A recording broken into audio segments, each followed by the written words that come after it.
नमस्कार फ्रेंड, हमारे daily environmental knowledge channel में आपका स्वागत है।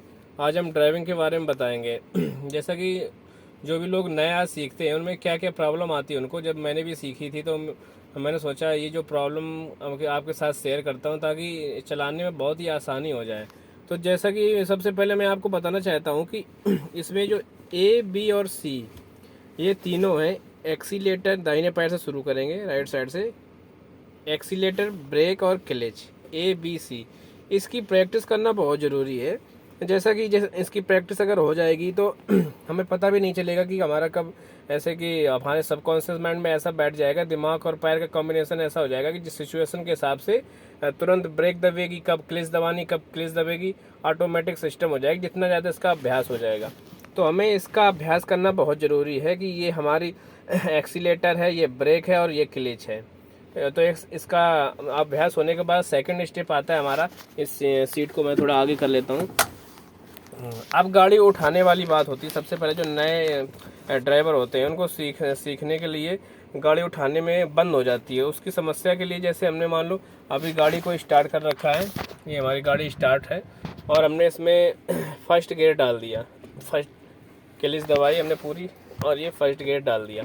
फर्स्ट गियर डालने के बाद क्या होता है कि हम जो भी नई कार होती है तो उसमें हमें ये देखना होता है कि ये कितना तक रिलीज करने के बाद ये गाड़ी एक्सीलरेशन मोड में आ जाती है और यानी कि उठ जाती है। तो हम धीरे धीरे क्लच को सबसे पहले इसको छोड़ेंगे। धीरे धीरे क्लच को जैसे छोड़ रहे हैं बिल्कुल नॉर्मल, और ब्रेक पे पैर रखेंगे ताकि एकदम न क्लच छूट जाए। तो हम धीरे धीरे देखो छोड़ रहे हैं, क्लच को धीरे धीरे रिलीज करेंगे।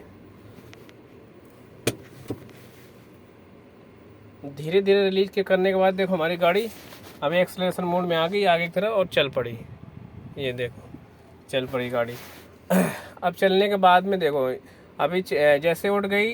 अगर इसी जगह पे अगर थोड़ी हल्की सी मान लो घर में चढ़ा रहे और चढ़ाई होती तब क्या करते हम, तब ऐसा करते कि बिल्कुल यही कंडीशन है, इसको भी बिल्कुल धीरे धीरे रिलीज करते और ये आगे की तरफ में वाइब्रेट करने लगती। वाइब्रेट करते ही हम ब्रेक से पैर धीरे धीरे हटा देते और ये धीरे धीरे आराम से बिल्कुल आराम से चढ़ जाती।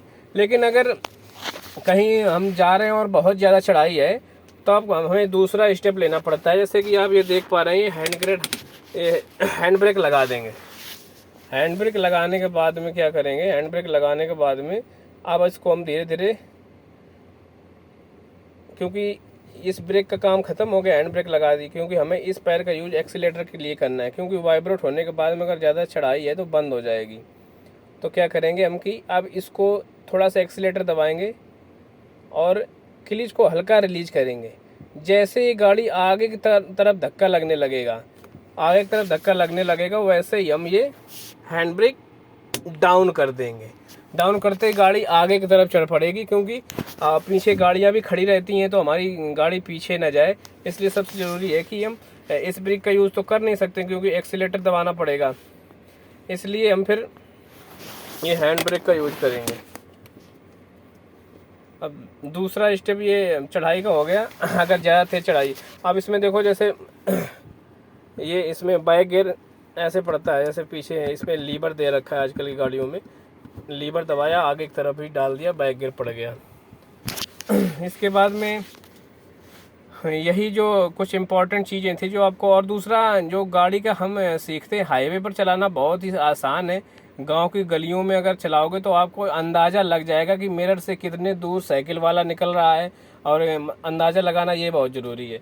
तो आप प्रेफर करूँगा कि सिंगल रूट में चलाना सीखो, उससे ज़्यादा आपकी प्रैक्टिस होगी हाईवे की अपेक्षा। तो धीरे धीरे सबसे पहले आप इन तीनों का एक्सीलेटर, ब्रेक और क्लच का अपने दिमाग में बैठाएं, और उसके बाद में जो हमने तरीका बताया गाड़ी उठाने का, चढ़ाई हो या हल्की चढ़ाई है, हल्की चढ़ाई में आपका हैंड ब्रेक का यूज करने की जरूरत नहीं है।